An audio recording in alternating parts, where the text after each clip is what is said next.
Chapter 5. Confrontation. All Jayden could do was stare. Every muscle in his body yearned to run, but his mind held him transfixed. Day after sunless day, the sorcerer had filled his head with nightmares from his past, forcing them into his conscious thought with the aberrant, mind-altering intrusion of sorcery. The death of his parents, Madame Lowry's splayed corpse, the death of his friend, the destruction of his home. Now those nightmares solidified in his mind's eye at the very sight of the man. The sorcerer had not been the mastermind behind the attack on Eridan, but he was in league with the monster who had been. He was Grislin's lackey. While there was no chance of getting near the wizard any time soon, the death of one of his lieutenants would be some measure of revenge. How would Hycenthor fare against a rock to the back of the head, now that Jayden had most of his strength back? No better than his father had fared against a knife in the back, or Belvin had fared under the effects of this creature's spell. The thought was thrilling and terrifying at the same time. Hycenthor had not yet seen him. The sorcerer flashed his brightest smile for the gathered crowd, which meant he looked like a Carborn slave trader attempting to auction off his own sister. His head swiveled slowly. Just when Jayden was certain he would be discovered, he found the nerve to duck down below the stage and out of sight. The people met Hycenthor's sudden appearance with nonchalance, not excited by the interruption, yet clearly not disturbed. Jayden himself received more than a few curious looks, but stayed crouched in his hiding spot. He would make a break for it if it came to that, but to where? If the Druanians were allied with the sorcerer, then he would not get far. The river of lava would be a better alternative than one more day as a prisoner. Being recaptured was not an option. Hycenthor's greeting was amiable, if a serpent could be such. "Good day, people of Druania," he began, his voice oozing charm like a snake oozes venom into its victims. The boy who had translated for Meru repeated the words in the Droka-Ulfar language for those in the crowd who did not understand. "It is a blessing to join you on this fine Satoro. Peace to you, noble Meru. May the thoughts fill all your minds with the glory of their presence." Jayden noticed he had not designated which thoughts. Satoro, he surmised, must be the name of the festival day they were observing. Grislind would have approved of the manner in which his minion was attempting to lure these people into his confidence, learning their customs and pretending to care about them, as he himself had done with the Ryanthorn family. Yet the sorcerer was still a poor choice for an ambassador. It would take more than Hycenthor's shallow charm to win the Droka-Ulfar over. They were innocent, but they were not stupid. What could the sorcerer, and more importantly his master, want with this peaceful hidden utopia? Whatever it was, he was certain they did not have the best interests of the Droka-Ulfar at heart. Meru's response was reserved. "Greetings, Lord of Hagmir. Your visit is unexpected." "I would not disturb your gathering, most wise one, but I bring great tidings from above." The sorcerer maintained a mysterious half-smile, undeterred by his less than hospitable welcome. "Your neighbors to the west have a new king."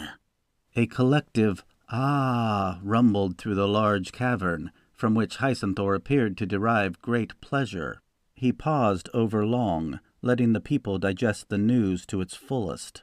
Whispers broke out here and there, quelled by a stern gaze from Meru.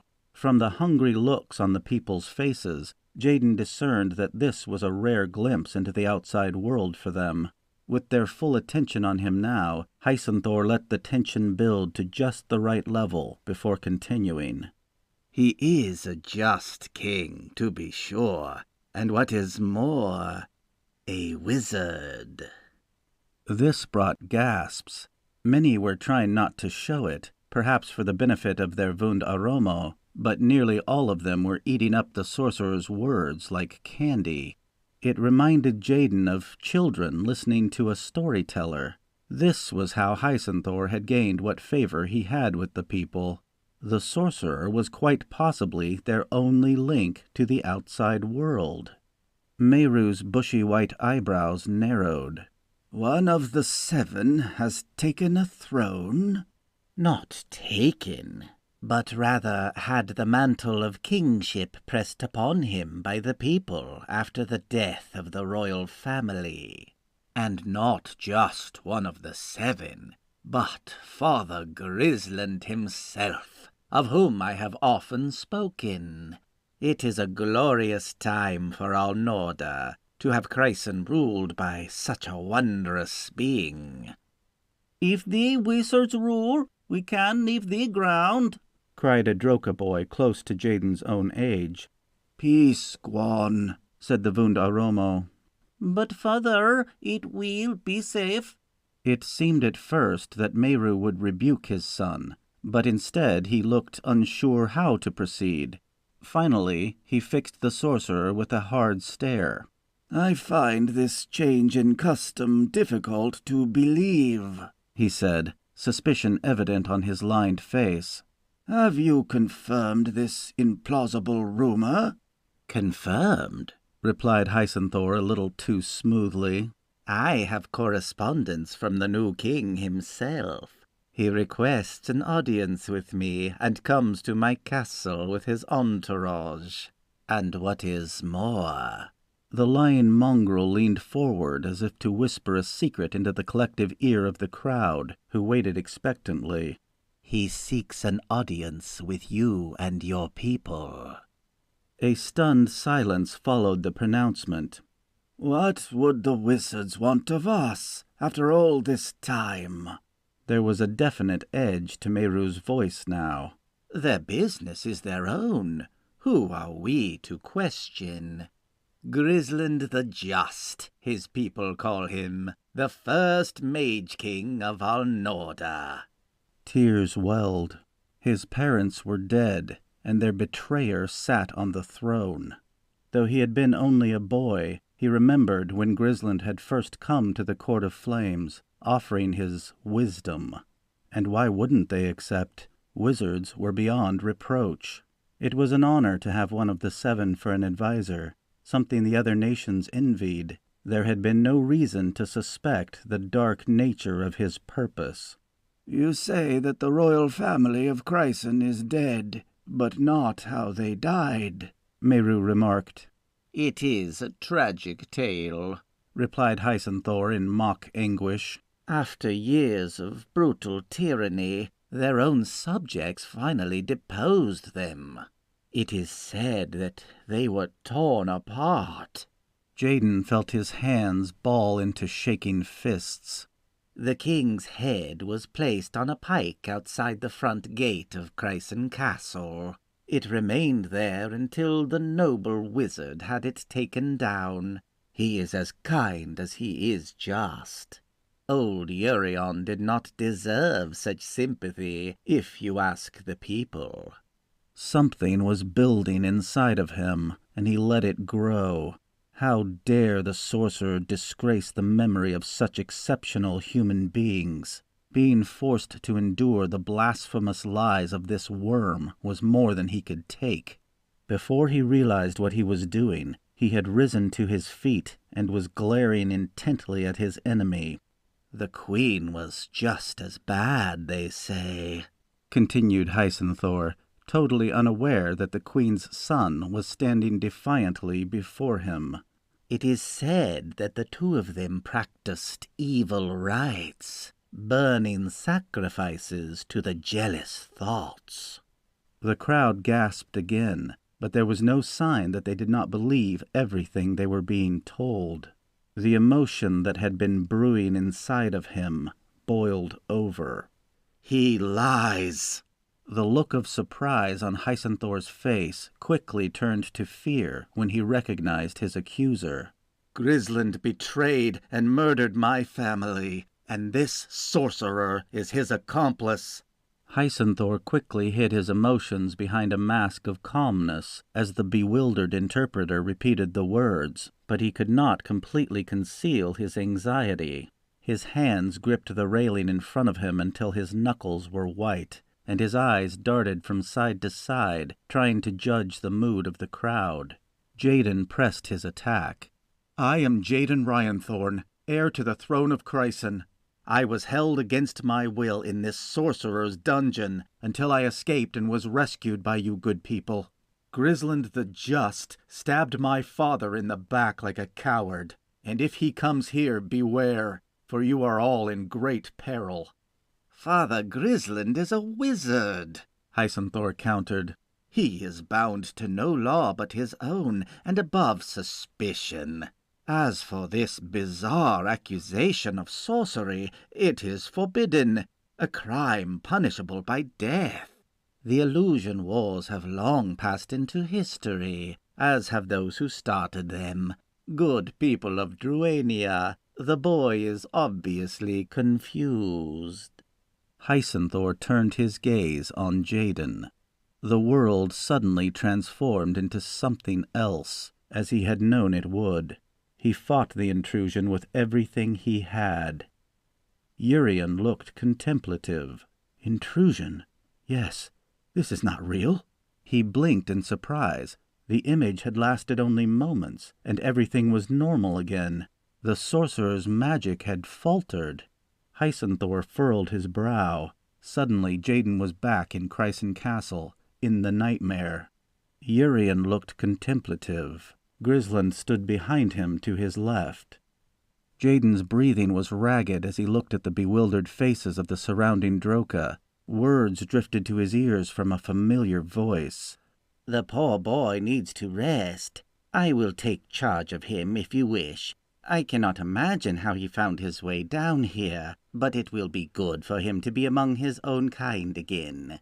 A loud thud rocked the castle above, a second following directly behind it. Grisland's hand rose, the gleam from a short length of steel catching Jayden's eye. The dagger hung suspended in the air for an eternity. Meru was approaching, concern and confusion warring on his bushy white eyebrows. And then it began to move downward toward the king's back. At least 1,000 times the scene had played out in Jayden's mind. He could not watch, yet could not turn away. Anger shook him, anger at his hopelessness, rage at his weakness. The dagger was almost there. He reached out for anything he could use to smash the image into non-existence. And there it was, the presence. The same curious, beckoning presence that had drawn him to the little cave. He was sure of it. It seemed somehow to know him. Pressure built, and then he screamed. He screamed at the image, screamed at the wizard. He screamed at the sorcerer who was trespassing where he did not belong. The sorcerer. It's all an illusion. A strange tingling sensation entered him, and the image wavered. Dark figures seen through opaque glass. The dagger slowed, the force of his resolve holding it back. Sweat beaded on his brow. The dagger stopped. Time stopped. The pictures of his father and the wizard were glass, a thin vision of terror forced into his mind, but not real. Taking strength from the strange presence in the cave, he pushed out with all his will. The image shattered. A million fragments of translucent color blew away into nothingness. Then the nothingness dissipated, and he gasped as the world came crashing back into focus. He was standing on a stage surrounded by concerned Droka. Meru eyed him uncertainly, one hand resting on his shoulder, the other on his forehead. Jayden looked into the old man's eyes and spoke as calmly as he could. "I am better now." The aged lore master did not look entirely convinced, but nodded his acceptance anyway. Jayden walked past him and stood facing Hycenthor from the center of the stage. The sorcerer was visibly shaken. One of his men held him upright while his eyes, wide with horror, stared fixedly at the young prince standing unafraid before him. Jayden was clueless as to what had transpired, but, somehow, he knew that the nightmarish visions could no longer bind him as they once had. He had defeated his old captor in an internal struggle that he did not fully comprehend. The guard assisting Hycenthor helped the disheveled sorcerer away from the gathering, as the other guard announced that his master was not feeling well. Jayden watched until they were gone, his eyes burning holes in Hycenthor's back. Then his head began to swim, and he had to sit down to gather himself. There was a disturbance in the crowd. He looked up to see the hooded stranger from the cave approaching. The intimidating figure stopped at the front of the stage, waiting. Meru offered Jayden his hand. "Can you walk?" He nodded. "I think so." "Come, then. We have much to talk about, and it would be best to speak in private." The Wunderromo made a brief apology to the assembled crowd, asking that they move on to the entertainment for the evening. At his urging, a few hesitant chords rose from some type of stringed instrument, joined shortly by a flute.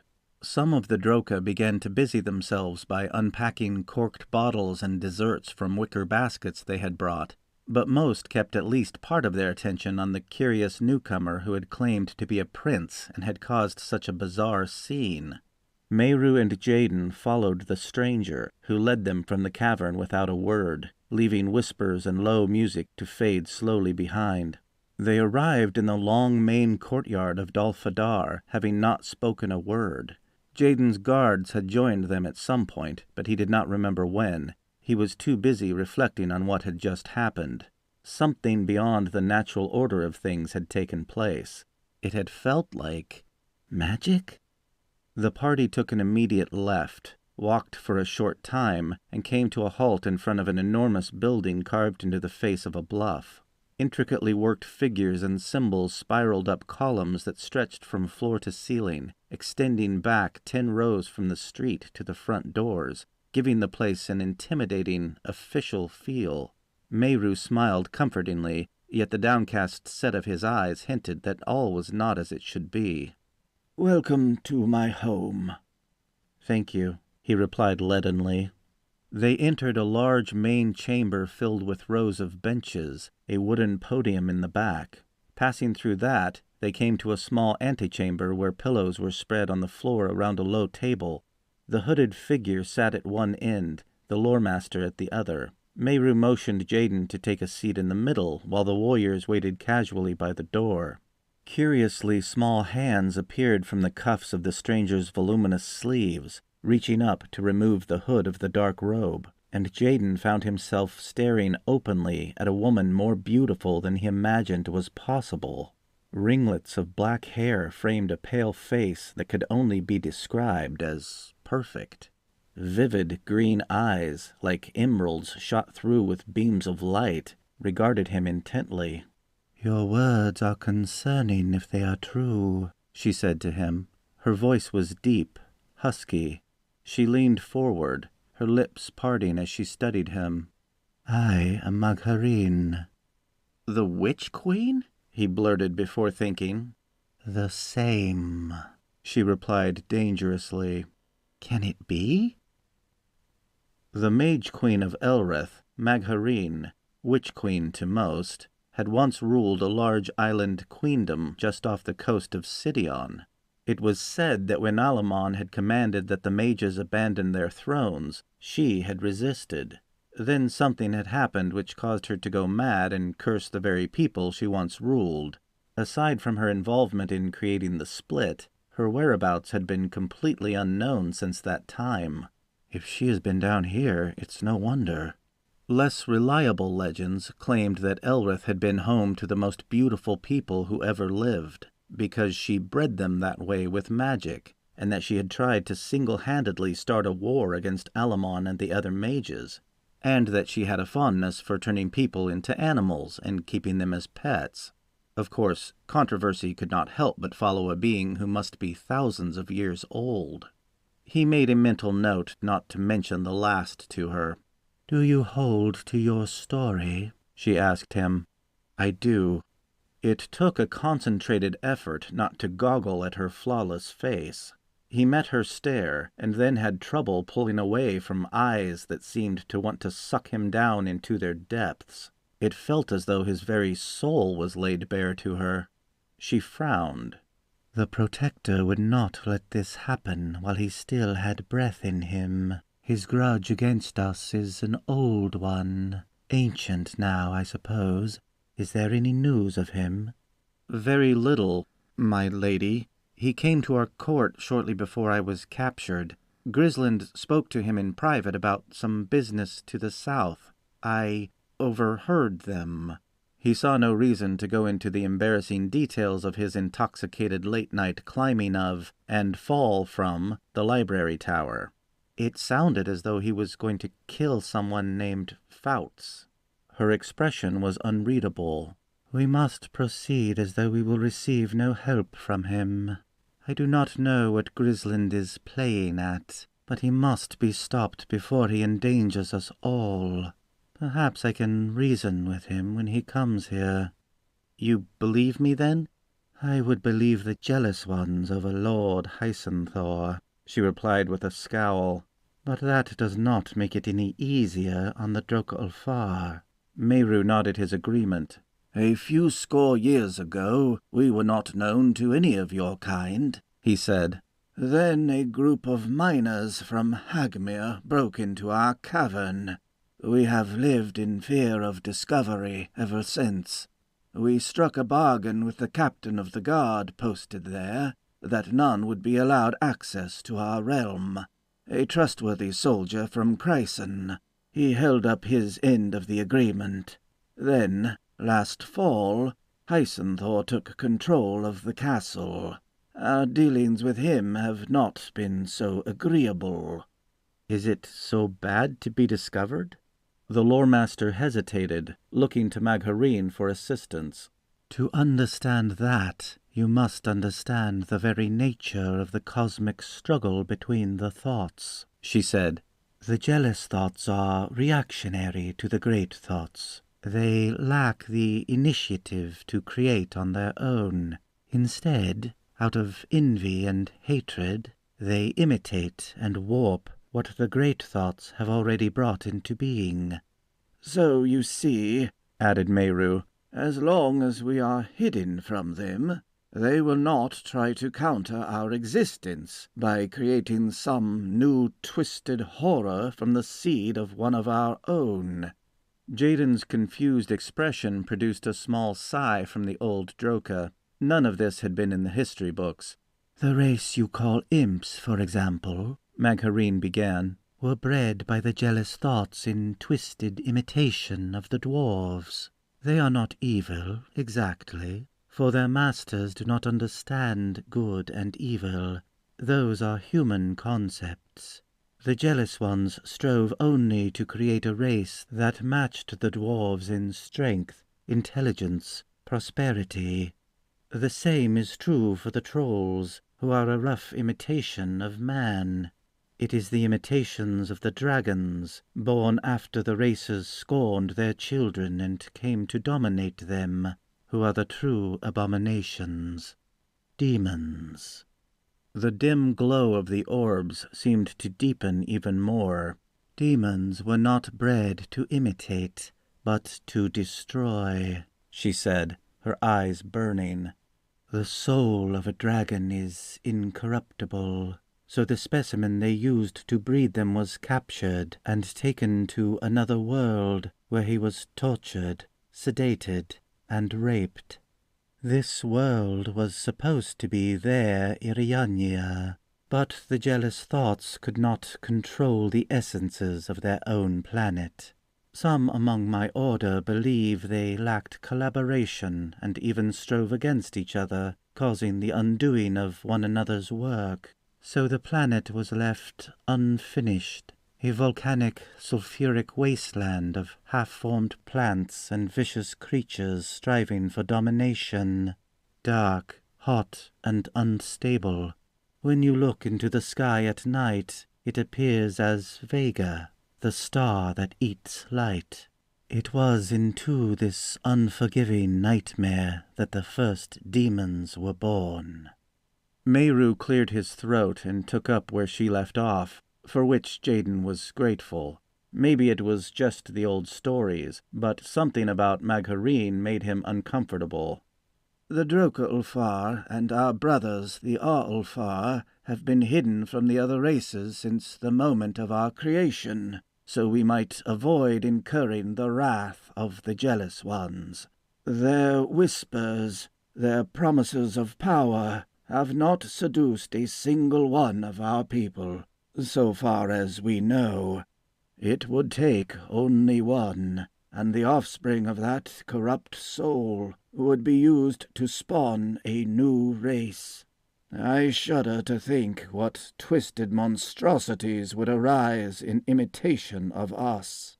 Meru paused, reluctance to continue evident on his wizened face. "There is another reason we wish to remain unknown," he said finally. "We are the protectors of a sacred trust. You will learn of that trust in time, and make it your own. For now that you have found us, you can never leave Druania."